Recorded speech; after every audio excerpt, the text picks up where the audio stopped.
especially with the vets that's out on the street. It's just hard because those are the ones that they gave their life also. They might have not gave the ultimate sacrifice of being 6 feet deep, but they're no longer with us mentally. No, they're emotionally drained. They're gone.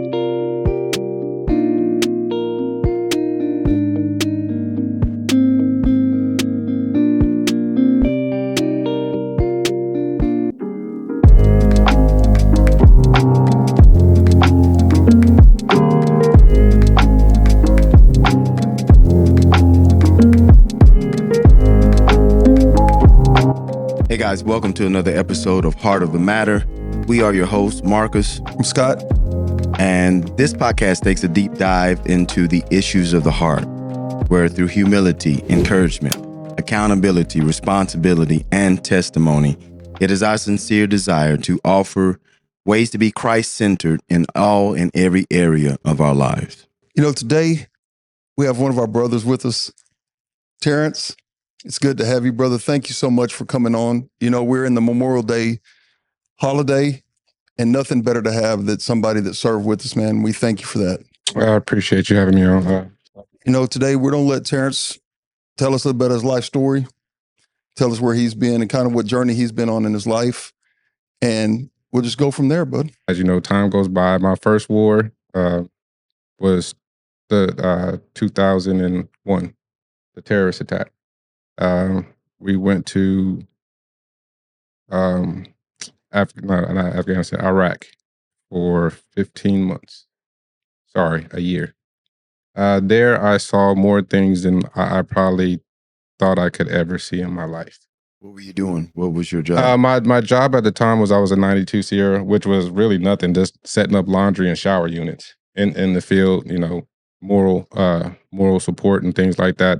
Nothing hard.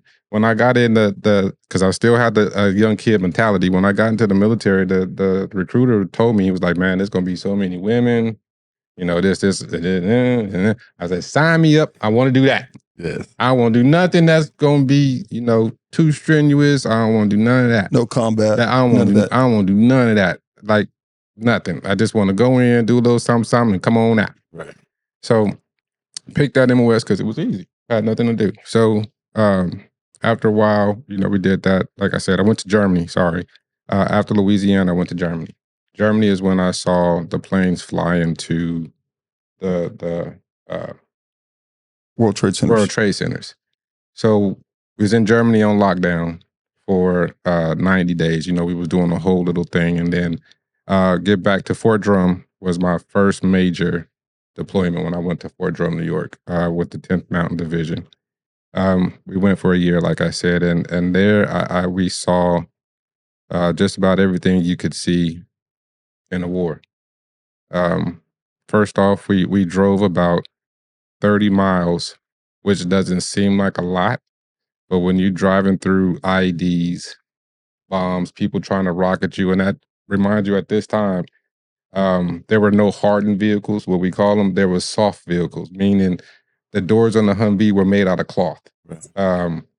The windows wasn't bulletproof. Nothing on the trucks would stop any type of projectile, any type of anything from penetrating.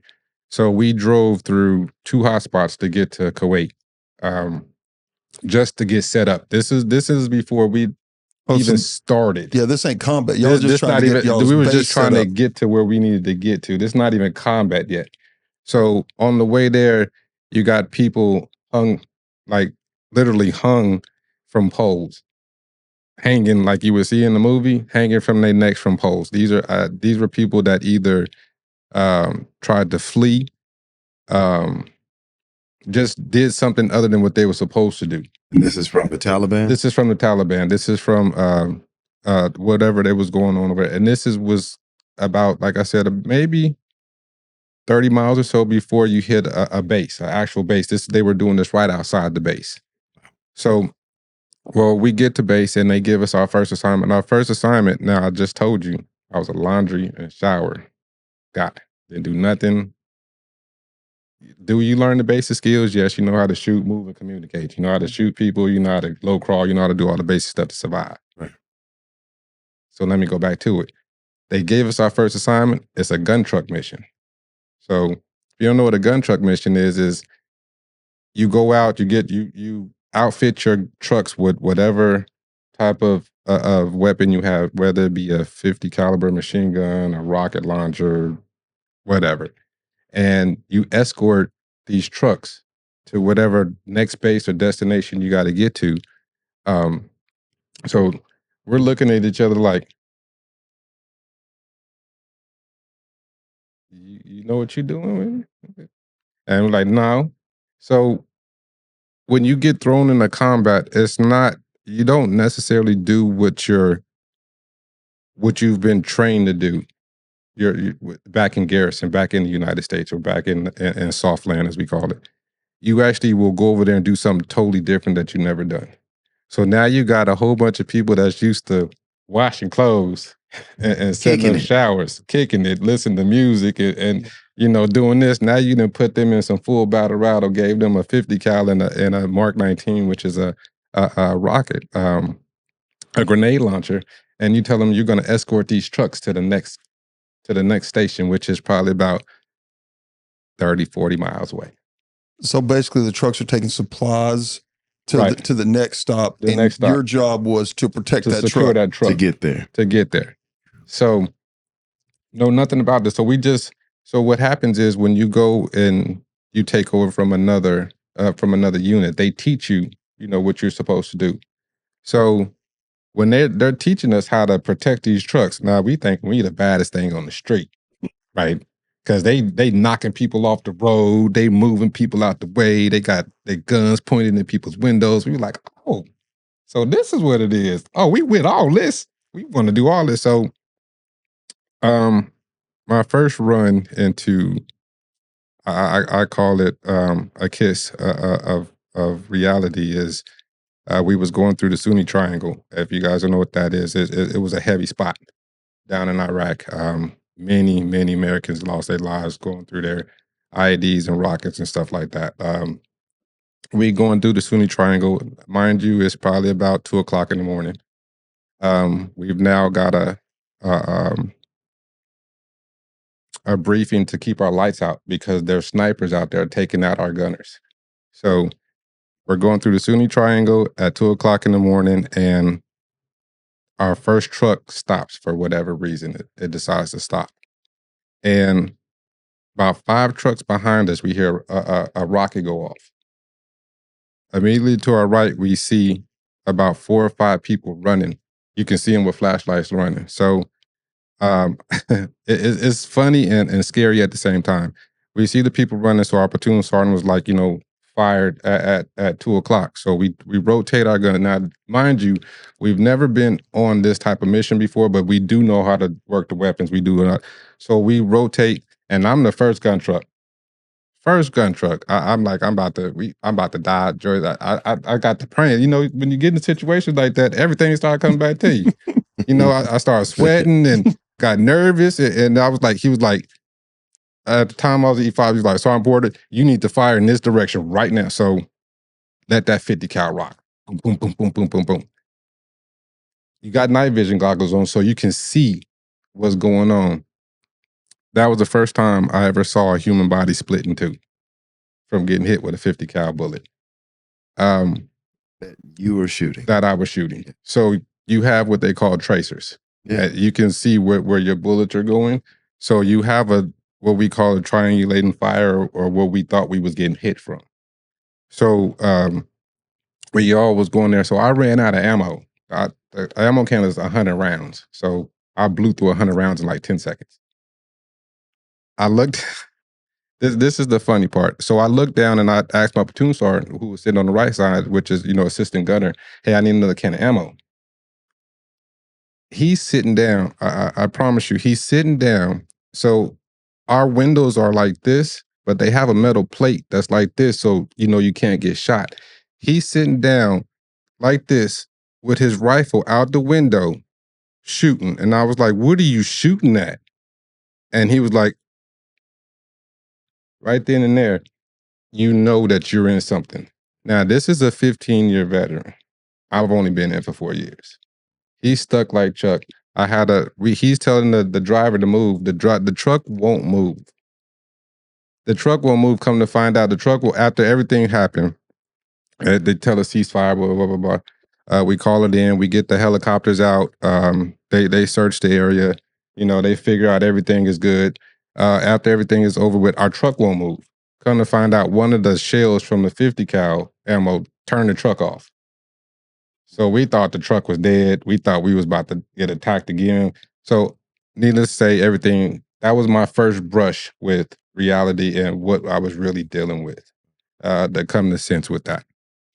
When you talk about seeing somebody cut in half, what did that do to you? Because like you said, that was the first person knowing it came from your gun. What did it do to you inside? At the time, it's adrenaline. You don't really think about. You just think about training. You think about, this is what I'm taught to. If I hit, I hit. Because with a 50 cal, it's not direct as a regular gun. So the chances of actually hitting somebody running like that, it's not hard, but it's not easy either. So when you're looking through MVGs and you see like your bullets, because you're looking at what you're doing and you're following, when you see that your bullets tearing somebody up like that, at that moment you're like, oh, but you're still going. Yeah. You still own it. And then at that point, now it's like, okay, I need to get another one. I need to get another one. Because if I don't, they're going to get us. And at that time, just about to say, at that time, it's like nothing else matters except for you getting out of there. Survival. I'd rather you than me. That's what and that was, and as I go into further about how everything was going on and stuff like that, that's how I further drifted further away from God and from what I was supposed to be doing. Because when you do things like that, it takes a portion away from you, and you're like, well, this was a human being, but yet this human being was still trying to kill me. But then the same is still a human, and in that instance, you go from being a washer and dryer person, attendee, whatever you want to call it, to a killer at that moment, at that Most instant. definitely. And no matter how you put it, you're still a killer. No matter if it's like to save your life, at that point, that's what you are.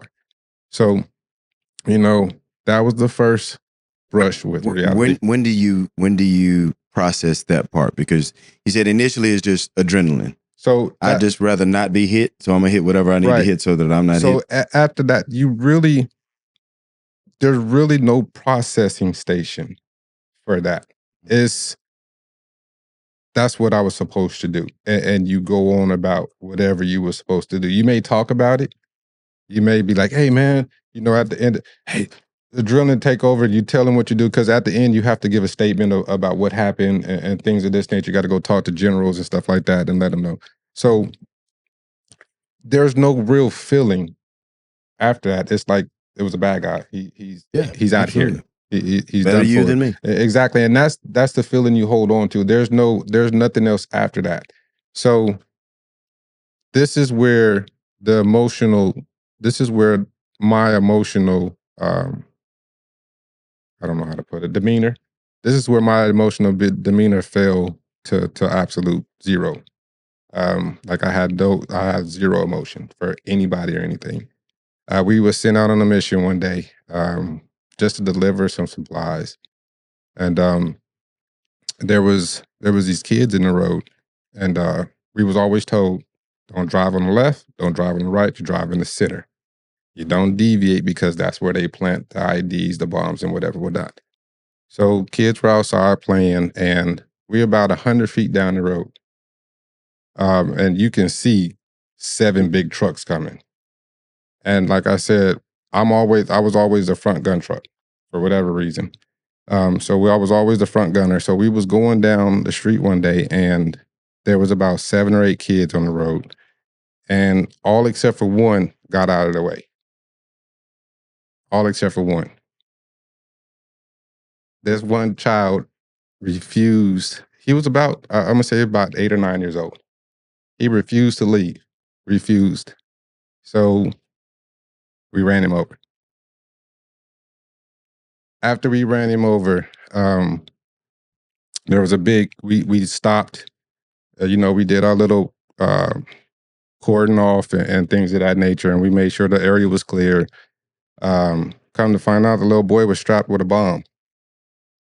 And the only reason why the bomb didn't go off is because when we hit him, the wire ripped and the cell phone wouldn't ring. That was the only reason why we didn't get hit. That was the first brush of death that all of us ever had, and we actually knew and found out about it. All the other times we didn't know. You never know this, but when we found out that this little boy was put in the road, like, this is what they were doing to us. They were using kids to blow us up. When we realized that, our emotions went out the door. They were like, how can you do something like that? So after that, it was whatever. It was, if you was in the way, even if you wasn't in the way, if you looked like you wanted to blow us up, if you looked like man, woman, child, it didn't matter who you was, you caught a bullet. You caught something that ended your life. And that's where my morals and my values kind of like depreciated, because I didn't care about, at that point, I didn't care anymore. I just cared about coming home. I cared about coming home to my kids, cared about, making it back to what I needed to do. And when you're over there, you just lose. You really lose a sense of yourself when you do stuff like that. You had to literally emotionally detach yourself from it, Yes. because if not, It would you eat could you. die. It would literally eat you alive. It would, if you sat and thought about the things that you did when you did them, it would literally eat you alive. The things that you saw was unbearable. But you had to, that was part of your job. In a Humvee, my second deployment, they sent us back. We came home, they sent us back 3 months later. That was a 15-month deployment. That was one of the roughest deployments ever, because that's when I had a couple of my friends get blown up. I seen them, on the truck, and pieces everywhere from my ID on the ground. I had one of my friends get shot in the neck. He let his window down, and there was sniper fire out there, and he got hit in the neck. And just other units that we were with, just getting shredded by RPGs, roadside bombs. They even were clever enough to put bombs in, the little cement blocks that you got in the street to stop you from moving. They would make those out of foam, paint them gray, put C4 charges up on them, and leave them on the street so it looked like it was something that was like concrete, and you wouldn't know, and you would go right over it, and you out of there.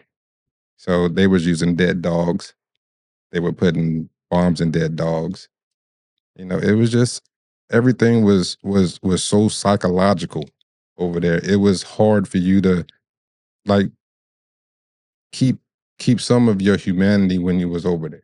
You had to become, if you was doing something um like on the verge of, like, our gun truck missions or protecting the base or security, you had to become something other than, because lives were on the line. And if you was that weak link and let the Taliban or somebody overrun the base or something like that, you would be the cause of thousands of lives being, and you didn't want that. So your mentality changed.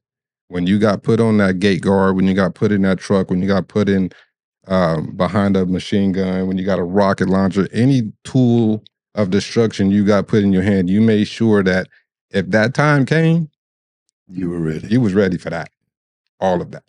And that was your mind frame. How long was this tour? You said 15 months? Yeah, this tour was 15 months. So it was not only hard psychologically, but, my second son was born on this tour. I saw him for a day. He was born. I held him the next day. I was on a plane coming back to Iraq to do this all over again. So at this point, you just started to question, why are we over here? Because everybody heard, we're over there for weapons of mass destruction. Mhm. Why do you think we were over there? We have interest in everybody. We have interest in everybody and everything. America has their hand in everything. So Kuwait is one of the world's largest producers of oil. So why not? When we get a large amount of our oil from overseas, why not have our hand in that? So from anything that you saw, should we have fought that war? No. I think the war we should have fought was the war, the ending of the war when Osama got caught. Because we went over there, if you notice, we went over there for two different reasons. First, it was Bush and the weapons of the mass destruction. And then there was other ones like we need to get Osama. There were so many different reasons why we were over there, but the prime reason was we didn't want Al Qaeda, we didn't want any of the other enemy cells taking over oil. And that's why we had our hand in that, because we have a interest in stock and oil overseas. So it's bigger than, that's my take on it. So Yeah, that's what I was going to say. This is your. That's just my opinion. That's what I've always thought. That's what I've always thought about it. So I've never understood why we was over there for so long, losing so many lives, when I'm a firm believer, if you go to somebody's backyard messing up stuff and causing ruckus, you're going to be in for a fight, because they know that terrain a lot better. And I just feel like we lost a lot of senseless lives due to political reasons. This being Memorial Day, and it was said earlier today, a lot of people confuse that with Veterans Day, Right, where they we do. honor everyone and anyone who served in our armed forces. Today is the day that we celebrate those who gave their lives in doing so. Right. So for you to be recounting these stories, and I can see the emotion on Yeah. you. I can see the weight of it. This being what, 20 25, 24 years? 25 years, yeah. And the emotion is still very much raw. And I want to hear it, but at the same time, It hits deep. It hits different. Like Memorial Day is strictly, and people get it confused a lot with understanding, but it is strictly for my brothers and sisters who passed. Excuse me, I get touched every time. Yeah. it's okay. It's strictly for our brothers and sisters who passed. They made that ultimate sacrifice, something that we just take for granted. Us being here talking, it wasn't because of chance. It was because of us fighting. Things that we've been doing. It's just really hard knowing that, especially with the vets that's out on the street. It's just hard because those are the ones that they gave their life also. They might have not gave the ultimate sacrifice of being 6 feet deep, but they're no longer with us mentally. No, they're emotionally drained. They're gone. Excuse me. Let me compose. No, It's okay, good, brother. It's just it hits different. So for me, Memorial Day is more than just going out to eat or getting benefits or doing this or doing. My wife will tell you, I've never gone to a single thing dealing with vets or anything like that, because I feel like it's something that we were supposed to do when we raised our right hand. 1% of us in this world raise our right hand and say, I will protect and serve this country. And when you put your hand up to that, that's what you do. You sign up to make that ultimate sacrifice. And Memorial Day is just that. It's remembrance of an ultimate sacrifice of why you're sitting here, why you're able to go out and shop, and why you're able to um, vote or whatever you choose to do on whatever given that you choose to do it. It wasn't because you got up in the morning and decided you wanted to go to work and do this. It's because the men and women that served in this military service that gave their life allowed you to do that, and for you to not take a moment to realize the difference between Veterans Day and Memorial Day is Huge. is is huge to It's me. huge. So You just introduced an idea that I never considered before. You talked about the homeless veterans, the ones that are out on the street that right, oftentimes you wouldn't even know that they had any type of military service in their history, right, and how just being, I think the word that we use now, everything is so politically correct, is displaced Americans, um, easily treated less than. exactly. So when you're talking about Memorial Day today and the ones who didn't, we unfortunately didn't have to bury, they are still not with us because of what they experienced, the trauma that they experienced. Exactly. Was that the only tour after that 15 months? Oh no. Oh, wow. I did 5 tours. My first tour, I'm gonna back up quite a bit because did a lot of stuff. My first tour was in '99. I went to Kosovo.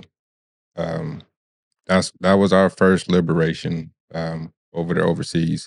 That was our first hand in some stuff. That deployment wasn't as bad. I went over there as a sergeant major driver, so it wasn't as bad. Still saw some killing, some shit, but it wasn't up close and personal. This one was I think this one was a get ready, you about to do something else you just don't know at war. That was the first one. The second was Fort Drum, New York. That was a year. The third one was Fort Drum, New York. That was a year and a half. The fourth one was Fort Drum, New York. That was another year. And then the fifth one was in Washington State. I went to Afghanistan for 6 months. On that, on the story that you just told us about being the gunner truck, are there times now, like today on Memorial Day, where you feel guilty? You said I lost a couple of my friends, and you gave an example of one that took a bullet to the neck. For you to come home, when you think about them, is there a feeling of why me and why them and not me? There's always that feeling. Reason being because you're battle buddies. You're together for, and it's always you protected me. Why couldn't I protect you? Why didn't I tell you? Hey, don't let that window down. Let's wait till we got to get. There's always something I think I could have said. I think I could have did to prevent. So no matter how much I say it's not your fault. Things happen. It was Which is God's the way. reality and Right. truth. No matter how much I tell myself that, there's always that still back in my mind. Hey, I could have did something. There's something I could have did. And you always have that feeling, no matter how big or small it is. If you lose somebody that's close to you and you're right there with them, it's always, hey, I probably could have just maybe pulled them away or I don't know. There's always something you think you could have did. And in reality, there's probably nothing There's nothing. because it wasn't your plan. Your plan was to come back. So I don't know how much more you want to share with us about that, other tours or whatever, but you kind of led in on being pulled away from the way that you were raised, your faith in God, and for you to make that last statement that it's not your plan. How do you? So I tell my wife this all the time, and I believe it. Those tours, I I believe there was angels walking with me the whole while, because as far as we are from here to where my wife was sitting, where some of this stuff is set up at, there was a concrete, the Jersey barrier. They're like 4.5 feet tall. They're Oh, about yeah, this yeah. big. Okay. a mortar struck right there, and from where we are, that was what stopped me from dying. That was what Took the possibly blast. exactly. But people 5 right there in the area, they they got blown up, and I'm literally right here. Couple people on this side of me, couple people on this side of me, and I'm really in the direct line of that mortar. And the only thing that saved me was this Jersey barrier. My truck got hit, tumbled twice, did not a scratch. The driver of that truck broke both his legs and 2 of his ribs. The passenger on the other side of the truck lost his life. There's a lot of things that I know it just wasn't my time, and at that time, I wasn't thinking that. Right. I wasn't thinking, hey, it's not my time to go. I'm just thinking, woo, your boy got lucky. Yeah. Yeah. And Exactly. you go back to base and you be like, man, Yeah. I ain't doing that for another month. Mhm. And you go, and this is another reason why I said I lost my path, because,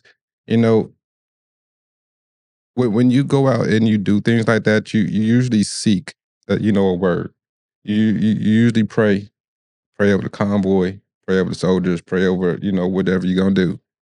I was nowhere to be found when they decided to do So that. there are people who are coming together, There would still attached to their faith. right. The briefings, they would have the little briefings, and they would Yes. have a chaplain Okay. come out and pray over the whole convoy Yeah. before we left. I was nowhere to be found. What were you doing I was in this a moment? I was in a corner listening to Twister or Tupac or something. I was getting my mind ready for getting out on that road and maybe having to shoot somebody. That's what I was getting. I was getting ready for not coming back. Getting my mind right. But I wasn't thinking my mind should be right because my protector is up there. It wasn't getting my mind right. It wasn't putting on my suit of armor or a guy's suit of armor. It was putting on a false suit of armor. So when I went out there, it was me against the world. I was untouchable. But I wasn't untouchable because it was me. It was still him. It was still him protecting you. But the whole while I was like I said, when you're over there, and it's almost like a surreal movie. Like the things that you see in movies, you actually see over there. Trucks blowing up, helicopters shooting rockets and missiles and blowing buildings, and you see all that really in real life. That stuff really, like Black Hawk Down, that was real life stuff. Yes. So you really see that real stuff in real life. So you're not thinking, if you're not really attached to your faith like that anymore, you're not thinking, hey, my God is protecting me. My every word is protecting me. You thinking this bulletproof vest is protecting me. My gun is protecting me. But that's not what it is. And that's why I said my faith was there, but that wasn't my plan. It wasn't my plan to go. My plan was to make it back, but I was over there willy-nilly. I was over there doing what I needed to do. And like it got to a point where, I wanted to do more. I wanted to go further in training. I wanted to do other things. Sniper training was the best thing. So shooting somebody from 750 feet out between the eyes with a 7.6 bullet is satisfaction. So your MOS went from shower To shooting. detail to sniper? Shooting, to sniper, to shooting, to killing, to clearing buildings.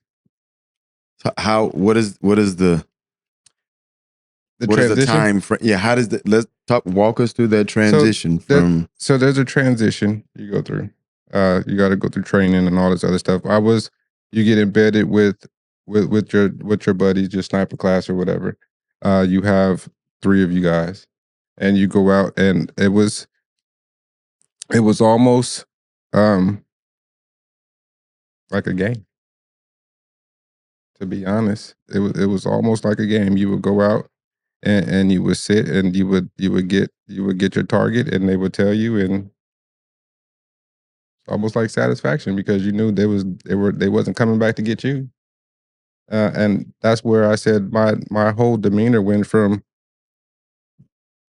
to Mr. Sergeant Porter to Sergeant Porter. I didn't play. Like I lost all emotion for people. I didn't smile, I didn't laugh, I didn't joke, I didn't do nothing. So when you come back to the States, you did your deployment and you come back home to your family, did they see that same God that was over there? Oh yeah. They I I lost touch with my boys. I wasn't the same dad. Um, I was a lot harder in my voice. I was a lot stricter in my voice. I didn't care about a lot of stuff. I didn't do a lot of stuff. Um, I was kept to myself. Uh, PTSD really took over my life. Do you believe that put a serious strain on your family? It did. I wouldn't say my family. I would say my kids more so than anybody else. Yeah. Um, my first marriage was I'm not going to say an arranged marriage, but I did it because the way that I grew up. I grew up without a father, and I wasn't going to let that happen to my kids at all. I wanted to be in the house, present, day to day, doing what I needed to do because he wasn't there for me. So my marriage wasn't your traditional. I love you forever. We've been together. Let's do this, that, and the third. It was more. I want my son with me. You know, I didn't live like this, and this is what I want for him. So this is what out of my four boys, this is what they went through for 20 years. They didn't see too much of fighting. They didn't see that dad didn't want to be where he was at. They just saw how happy what I did for them, what we did. They didn't see what was killing, what was eating me inside. I didn't want to be in the situations I was in, but because, you know, the way I grew up and the way I was feeling, I had to be there for them to raise them. So they kind of lived a fake life, as you could say, with two parents that they thought was happy. We for 20 years there was a lot of emotional things that went on, in that relationship, and it damaged. When you have your kids like threaten to be taken from you, and you're a good dad, and you're a good dad, and things like that. When you have things like that happen to you, it takes a toll on you, And after a while, I just got tired of it, and I messed my boys up a lot, and I think part of some of the issues I have today stem from me um, being in that relationship for that long, um, subjecting them to that type of environment. Was it love? Yeah, but it wasn't the real love that comes from two loving parents. Like I said, we just made it work because I was in the military. You know, it was just easy, and that's what it was. So we played the whole little mom and dad thing for 20 years. And if you don't know what being with somebody for 20 years does to you, that you absolutely, you know, never want to be, but you're just there because of, it will destroy your emotional being to highway gone. So um that brings me to my wife now. Um she pulled me out of the place I was at. You know, Where'd you meet your wife at? I met her in Washington State. Uh, I was on my way out the door, and as you know, I'm about to say some stuff that This is your story, sir. Yes, sir. I'm about to say some stuff, but at the point, I'm like the type of person that I'm going to say what I want, and that's why that's why I am how I am now. So I had to retire out the military because I fell in love with my wife, and with her being the rank that she was and being the rank that I was, that's not allowed in the military. You know, you just no go. So it was either let somebody go that I knew was placed in my life for a reason, and I wanted to find out that reason, or stay in the military and been doing what I've been doing for the last 20 years. So I've made a lot of calls, made a lot of mistakes, jumped through 50,000 hoops just to find out, I had lost myself when I got with my wife. So she brought me from where I thought was the lowest point of my life to an emotionless, soulless, godless, uh, just uncontrollable, military-bound soldier to somebody that actually has some sense again, and somebody that could actually feel for somebody else. Because I can tell you right now, I had no feeling for no human being. What was it about her? How did she see through this hardened, cold soldier to pull out She has this. who we know? Because we're talking about the same lady. Absolutely, you know what I mean? absolutely. And for those of you who don't know Joe, yes, my lovely wife. Yes. That she is special. She is special. This is my sister that I call Rainbow Bright. And I know that what you're saying is obviously there. Yeah. We don't get to see that part often. We see a different part of her. So, well, when I met her, I'm gonna pay for all of this. So when I met her, I'm not going to tell her story, but when I met her, she was in a place, she was in a place where she shouldn't have been. And so it started off innocent enough. Like I said, in the profession I was in, is you're not supposed to, soldiers, NCOs, it's illegal. You're not supposed to do that. Okay. So you get kicked out of it, severe punishment, things like that. So nothing was there till then. And so, some things happened to her, and just being the person that I am, treating each soldier, your problem is problem. But with her, it was something different. With her, it was absolutely something different. Personal. Her personality, the way she talked, the way she acted. I mean, I'm gonna tell you, she was one of these soldiers that you had to, you just had to not even worry about. What meaning this is, she gonna do what she gonna do. Period. You gonna tell her you're not gonna do this, and she will find a way to do it. I promise you, she will find a way to do it. She's supposed to be in formation, or she's supposed to be here. And where you at? At home. What you doing at home? And she'll tell me her whole little routine of how she got out of doing what she was doing. I was like, and I'm the platoon sergeant. I didn't even know half that stuff she was doing. So her personality will absolutely bring a spark to anything dark. I promise you. She has these itches and glyphs and Too just easy. You know what I'm saying? It's just something. It was just something about her that I couldn't. It was what it was. Yeah. Like I went from having everything that I had, I left behind just so I can go with her, just so I could be with. Did we have our times? Yes. We had our moments, but that was proof in the pudding that I was supposed to arrive with her. So That she was my final destination. did y'all both have to retire? She medically retired, because she was accident prone and was hit and stuff. she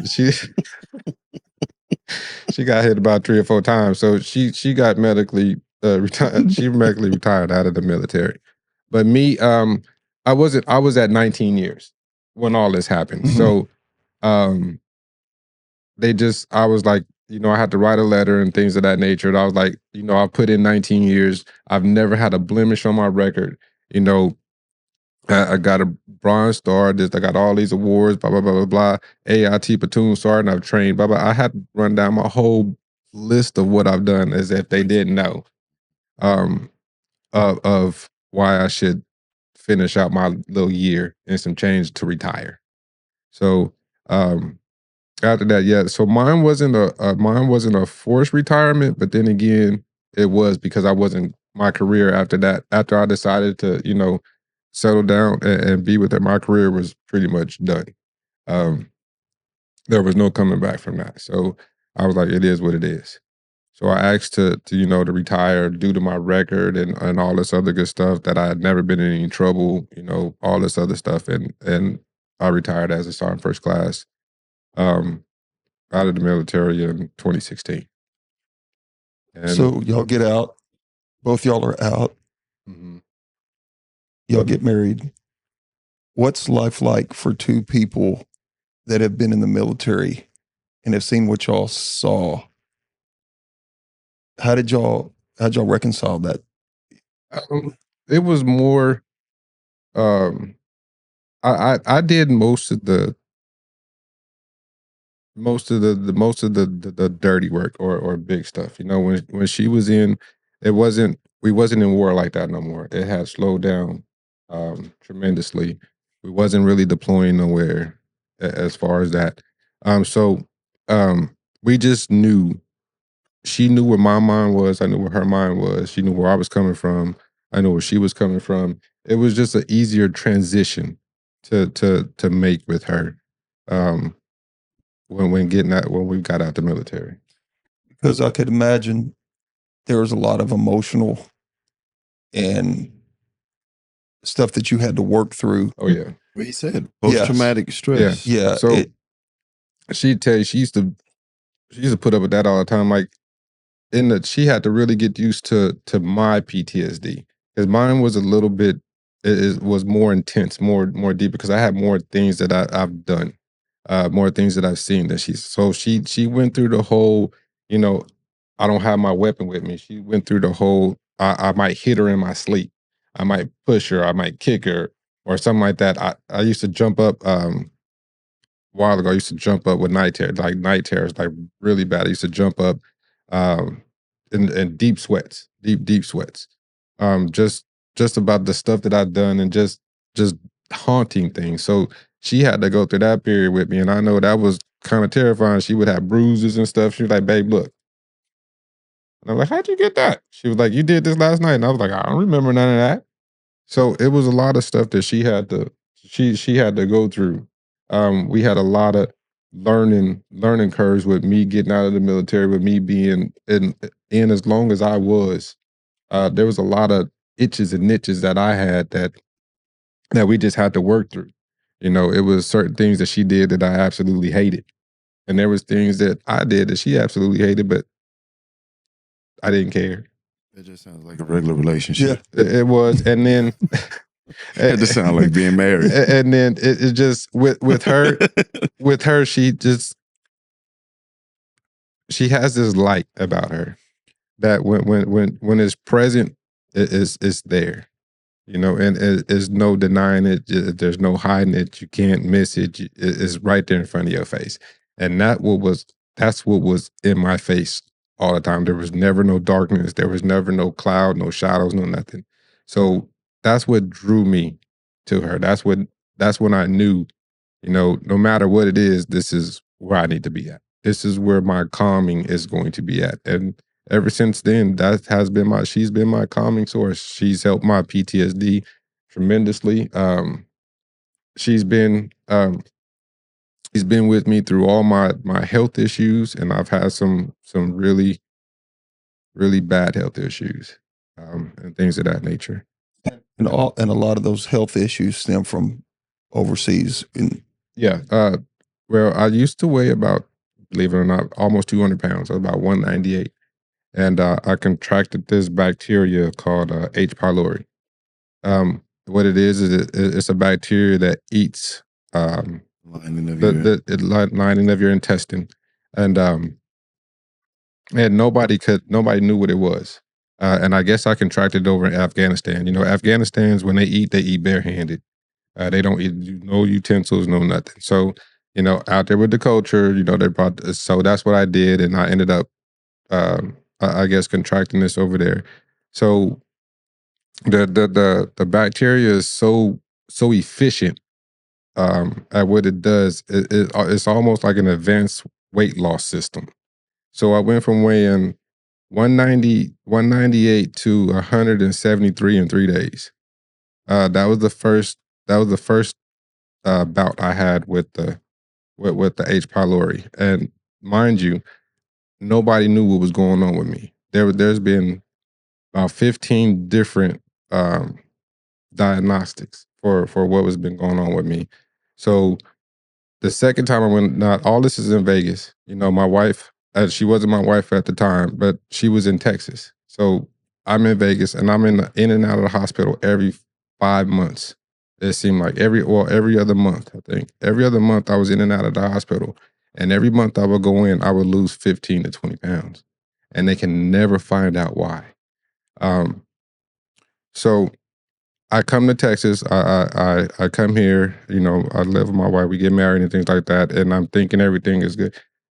It starts happening even more frequently. So I think the last bout I had, I got down to about 119 pounds. Um, and it eats at your morale. It eats at everything because no matter what you do, it messes with you. What you eat, you have to change your whole diet, your whole way of living, your whole like the doctor called it the perfect disease. He laughed about it, but he's like, "This the perfect thing. I'm not supposed to get mad. I'm not supposed to be stressed out. I'm not supposed to get none of that stuff." But of course, it is what it is. Yeah. You know how that works. But like those things trigger it, and it's a deadly. If you don't watch what you're doing, it really could kill you because I've been in and out of the hospital, you know, and that's a 3-4 day stay, easy, every single time. So it was a lot of stuff that she had to get prepared for just in case you know, and she just been the one. She's been there like every single time I had to go to the hospital, no matter where I've been. She could be at work or whatever. If something like my medical stuff is serious. You know, things could happen like any given moment. If I start breaking out in a sweat too bad, gotta go to the hospital. It just out of nowhere, just out of the blue. So I've had that bout, the bout with PTSD. I still fight with that. You know, I know we've went down Me too. many different roads today, and I'll tell you, I'm amazed at some of the stories you told. I didn't know that all about you. I didn't know a lot of the stuff, but I say thank you. Welcome. Welcome. I say thank you for serving. That was wrong. Thank you for your service. Yeah, Absolutely. And I think You we and say your that wife. sometimes Yeah. because it's cliche. You're But supposed to say that. Exactly. But I mean, I really mean that. yeah, It's a lot of people. Well, I'm a it is. military brat. My father served Yeah. 2 tours and couldn't go back. Medical discharge. So a lot of the things that you've expressed, I've seen from the other side of it, the PTSD. And so I know it to be real. Yeah. I know it to be very real. And yeah, when I say thank you for your service, Yeah. thank you for your service. and thank you for coming on here today and being vulnerable Thank you for your vulnerability, for sharing with and us. being able to share your real heart. And I thank you for that. Yeah, absolutely. It was my pleasure. I think it was therapy for me also. You know, a lot of stuff you can't say, a lot of stuff you keep in. Even though you know my wife's sitting there, my best friend, I can tell her anything and everything. It's just some things that you know it hits different, and when you speak about it, either you're seen in a certain way or you're talked about in a certain way. And I just feel like when you're able to express yourself um, without the thought of somebody telling you, "Hey, that ain't the right thing to say," or "That's not the word am I looking for? Correct, politically correct, should I say?" I'm the total opposite of that. You know, I have to get out what I. And if you're telling me that I can't say things that aren't politically correct, then I'm not able to get out what I need to get out. So me being able to express what I needed to say here without somebody looking and saying, "Hey, you know," but without passing judgment on what my life and what I've done or what I've been through and things like that. It was good, and I appreciate you guys for having me on and allowing me to express that. It's been our pleasure. Appreciate it. You gonna close out in prayer? Absolutely. So y'all just put me on the spot. I could do it. Nah, how you like that? I told you. So please bow your heads. Lord, we come together today and give thanks to you for everything that you've done, for everything you have done.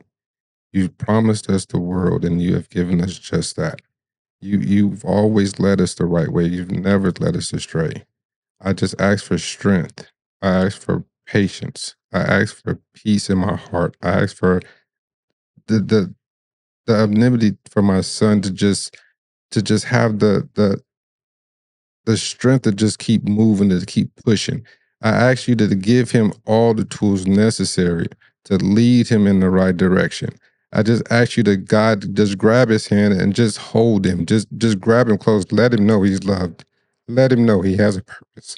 Let him know he has a reason to be here. Let him know that anything that he's doing is never looked on without your loving eye, without your loving grace.